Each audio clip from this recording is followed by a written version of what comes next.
So now it's time to put the carburetors back together.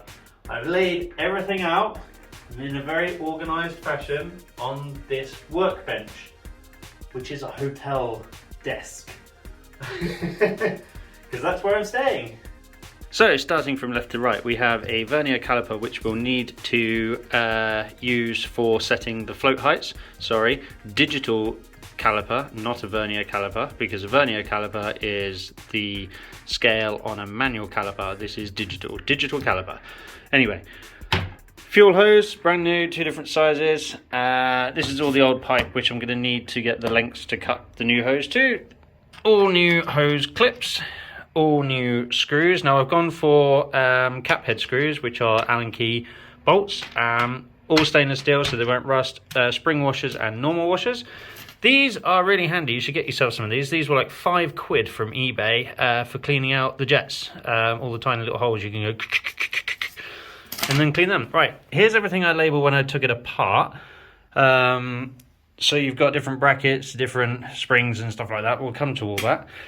Then you've got the main event, so the float covers, the floats, the diaphragm covers, the diaphragms and the main bodies. All lovely and freshly painted. And then water fittings, the different brackets that hold the 4 calipers, hold the 4 carburetors together.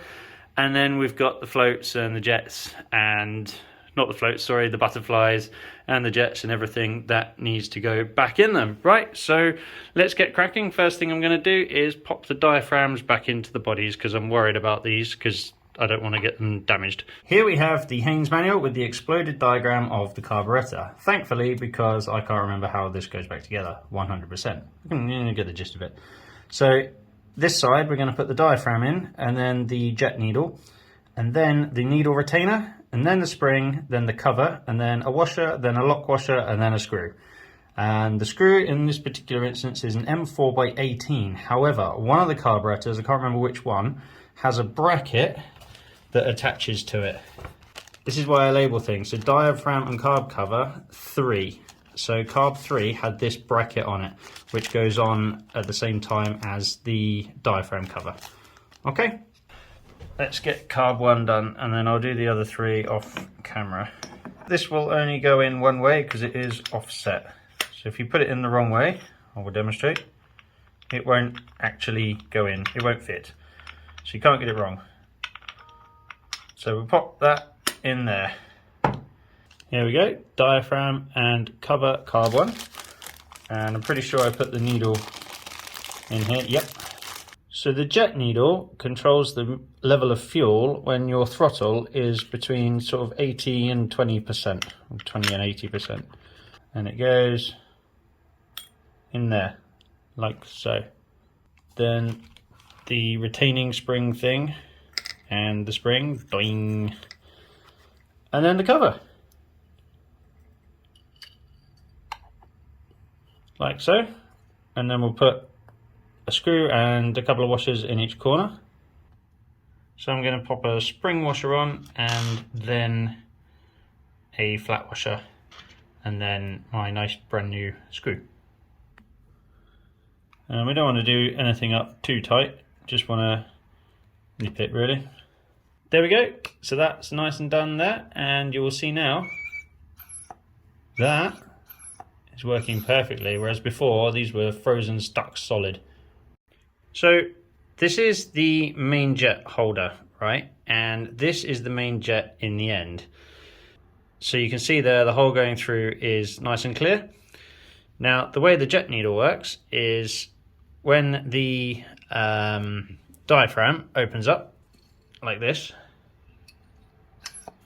it pulls the jet needle out of the needle holder, and you see all these tiny little holes. They can then fire petrol into the carburetor. Now this main jet, when you rejet a carb, you can choose a main jet. This is just the little bit on the end here that screws into the end of the jet holder. You can get ones with different size hoses in, different size hole, and the bigger the hole, obviously the more fuel that is allowed to get in. But if you look at this one, you can see on the side it says, hold on, there we go, it says 132, so I know this is the stock standard original jet, and that's the way I want to keep it. Okay, this is carb free and this is the bracket I was talking about. Now, if you take your carburetors apart to the extent that I have, make sure you take lots and lots of photos. That was the only way I knew which direction and which corner that bracket went on. Now it's time to do the float bowl side of the carburetor. So let's put the main jet back in and the jet holder, making sure that the jet needle goes down the whole of it. I mean, it can't really not, to be honest. So we'll pop that in there and we'll nip that up with a spanner. There we go. And that'll do lovely.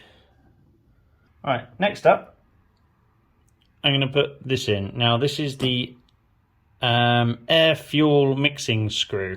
So if you can see, it's got a very fine point on the end. And depending on how far in or out this is will depend on how much fuel gets mixed with the air. So I've actually bought and have a new one of these in this kit that I bought. So we'll discard the old one. The kit consists of a new seal, a new pilot screw, spring, washer and O-ring to go on the pilot screw, a cap to cover up the pilot screw head, which I'm probably not going to fit because we need to adjust this screw to make sure it's running smoothly once it's all back together and running, and a weight for the float, or float plunger if you will. The spring goes on first, then the washer, and then the O-ring. And to put this back in, I prefer tip it on its side because then the O-ring doesn't fall off the end when you're trying to put it in. With this screw, we very, very gently tighten it in to the bottom of the hole. And we don't want to go too tight because we don't want to damage the point at the end of the needle. And you'll know when it's at the bottom of the hole. Once it gets to the bottom, we want to unwind it 2.5 turns. That sets us a nice basic start point to set the fuel level. Now we'll do this with the bike running, but like I said, 2.5 turns out is the well, the book says that's the optimum. So paying attention to the flat of the screw, we'll go half, 1, half, 2, half. There we go. And that should be in roughly the right sort of place. Once it's set up and we're happy with the bike running, we can put the cap back on or not, up to us at that point. I'll probably leave it off, to be honest, because you have to drill them out. They don't come out very easily. I've actually missed a very important part. This is the needle jet. So the jet needle that we had goes through this hole first. So I just need to take out the main jet and holder, and this goes in the bottom. So let's rectify that mistake first. Okay, we'll take that out. Right, now this will actually only go in one way. You've got a longer end and a shorter end, and the longer end needs to go in first. It's actually a slightly smaller diameter.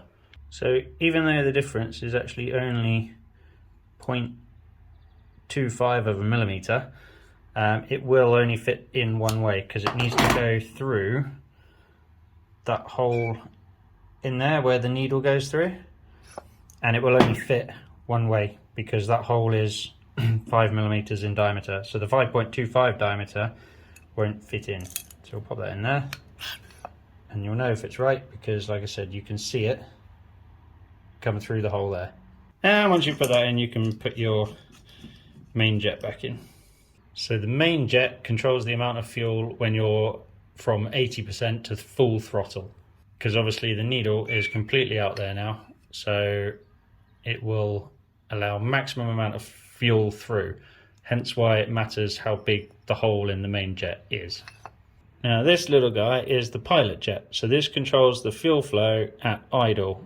If you notice how small the hole is that goes through it, that's a tiny little hole because it only needs a little bit of fuel to idle. And he goes down that hole. Again, doesn't need to be tight, just needs to be screwed in. If you order a kit and replace parts, make sure the new parts are exactly the same as the old parts. When putting the float in, we need to put the little float weight / plunger on there. He goes on there like that, and then as you put him in, he goes in the hole. Yeah, and then we can put the pin back through here.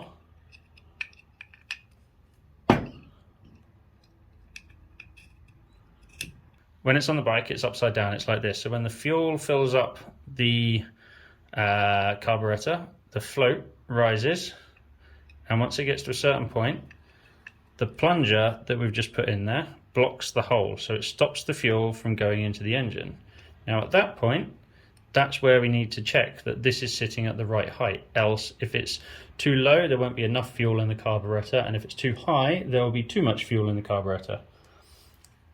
And the spec for this is 17 millimeters from this face. So we have our trusty vernier. This is how to correctly set the float heights. So remove the float chambers and hold the carburetor assembly vertical with the air filter side upwards. Then slowly invert it until each float is just resting on its needle and not yet compressing it. That's when you measure your distance between the top of your float and the ceiling face. Okay.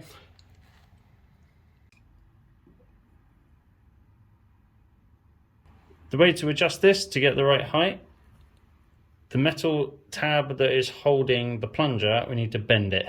So I want my float to go higher, so I need to bend the bracket thing lower.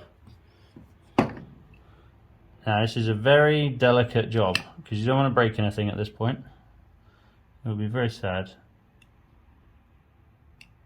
Tip for adjusting the float: if you turn it upside down, this whole bit is metal, so you can put your screwdriver in between there and bend it without risking snapping the plastic. 17 mil. I'm not worried about 0.1 of a millimeter. Once you're happy with your float height, don't forget that this is for 17 mil is for this particular carburetor. Yours might be different, so always check the manufacturer's specifications. Ooh, is it going to stay there? Yeah. Pop him on there. Then we can get 4 nice new screws. There we have it. Nice looking carburetor. Need to put the butterfly in next. So assembly is reversal of removal. Pop him in, and we need to pop the plate back in. Once you've got that in, you can pop the 2 screws back in. I'm now going to do the same to the other 3 carburetors. Pay attention to when you took these apart. Each carburetor I found has a different order of like washers and oil sponges and things like that. When I say oil sponge, I mean like a little fabric ring that is oil soaked to help with lubrication. Carb 1, for example, just has this plastic washer that goes on there. The other 3 have different orientations, but you'll remember that from all the photos you took from when you took yours apart, right? So Carburettor 4's float cover has a anti-icing water fitment in the side. So I've actually bought a load of new O-rings. These particular ones, the closest size I could find was an imperial size. So I'm going to pop 2 new O-rings on, and then he goes in there. And then once he's in, this clamp goes on there to hold it in place. When you put the butterfly valve into carb 2, we need to remember this spring. 1 complete turn. Was that it? Yep, that's right. Look back at your photos and your videos. You'll figure out how yours went back together. and on the other side there was this bracket that went on in this orientation. Also on Carburettor 2, this bracket needs to go on the side, and that holds the throttle cable in it. I've just been trying to figure out where this bracket came from, and it actually came from the corner that the idle adjuster was attached to, which is on carb 1 on the top there, and that goes on the corner there. Much like carb 4, there's a water T-piece that needs to go in there. So I'm just going to rectify this forgetfulness.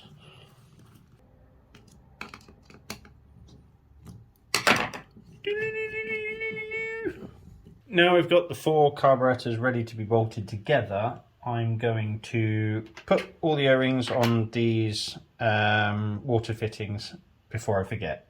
Because the last thing I want to do is fit one of these without an O-ring on it and it just leaks. So these are actually called anti-icing T-pieces. So the idea is the water flows in one way, so the hot water from the engine flows in there, down there, out there, into the hole, down the other side, and then out there. So basically it just provides a circuit for the warm water from the engine to run. Now what would happen, this was a factory recall and they fitted those after what they call carb icing.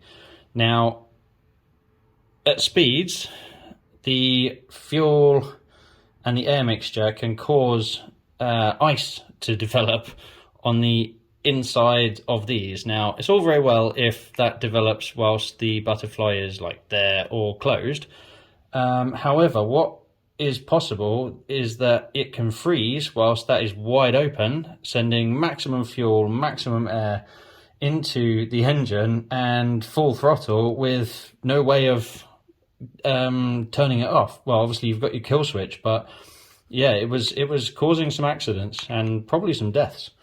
So that was their afterthought, to pop some warm water into the carbs. Don't think it goes in there. I think it went in. Where does it go? Goes in there. Now we need to pair these two back together. So this is carbs 3 and 4, and we need to pair 1 and 2. So there's two T pieces that go in each, and you can't really get it wrong because the long one won't fit where the short one is supposed to go. So long one in there, short one in there, and then we squeeze them together. So a little bit of lubricant from my tongue. Also need to remember to put this spring back in there. So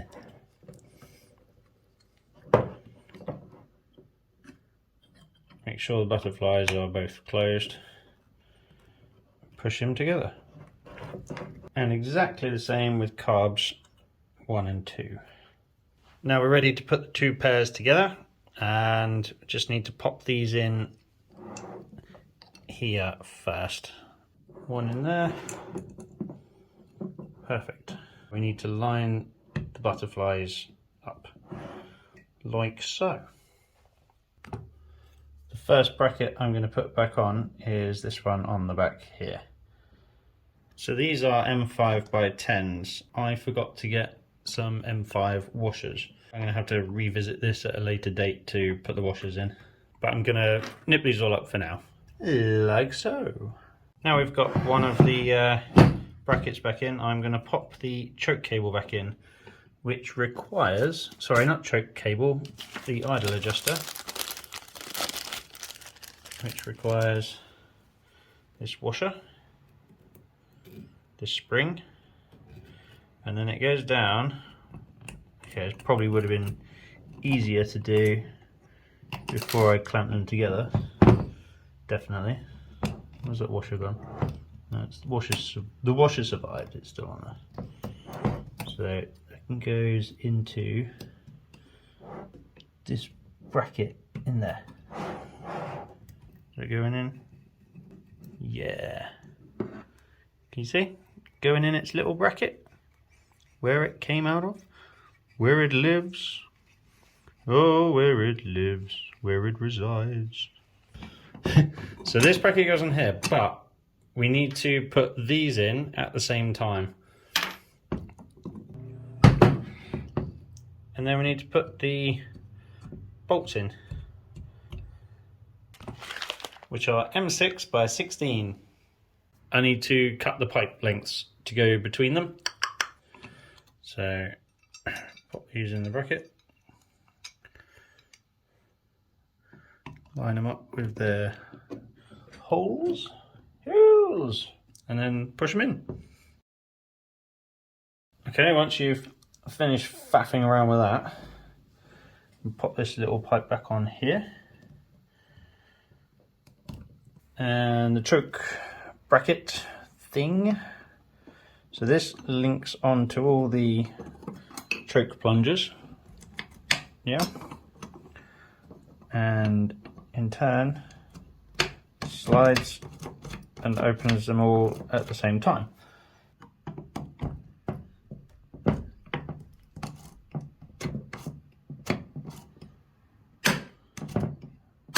I would have thought that's supposed to spring back a little bit better than that. I have to put some a little bit of grease on the plungers maybe.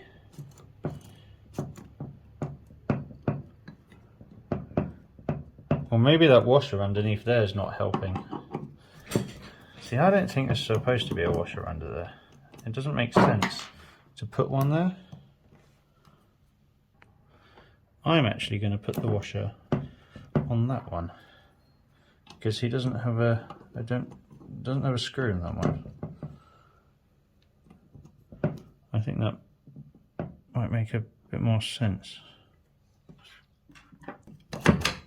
That's better.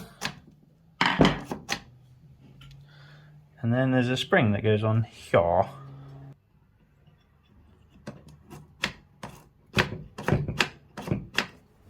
Voila. And a couple of little finishing touches.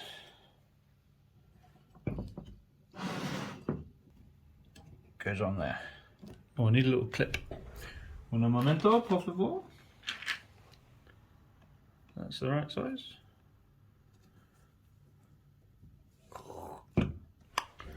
Parfait. Oh yeah. And the last but not least, the balancing adjuster screws that go between the things. So big spring goes over screw. There we go. And then the three little springs, going one in there. Now I can't set these up properly. I need to set these up on the bike with the engine running, which we haven't got that far yet. However, we can put them in. So notice, if I do it this way, so this screw adjusts these to one another. Yeah. So that's opening that one more than that one. This screw adjusts these two together, and then this one in the middle adjusts the two pairs to one another. And like I said, you do this with the engine running. But you can get it near enough just by looking at it for now. Beautiful. And they're finished. They look brand new. I'm really happy with those. What do we think? I know there'll be some fanatics out there. You did this wrong, you did that wrong, you didn't do this right, but I think I've done a pretty good job of making these look really nice, and hopefully they won't leak, and hopefully they'll work. But we'll see, won't we? We'll see once we get them on the bike. But no, really super chuffed with that. The Haynes manual also has an exploded view of the carburetors and how they're supposed to clamp together, just in case you thought I was doing it wrong. I probably did do a little bit wrong, but never mind. This is how it's supposed to be. I've just gone one final step further and put the fuel lines on. Ta-da!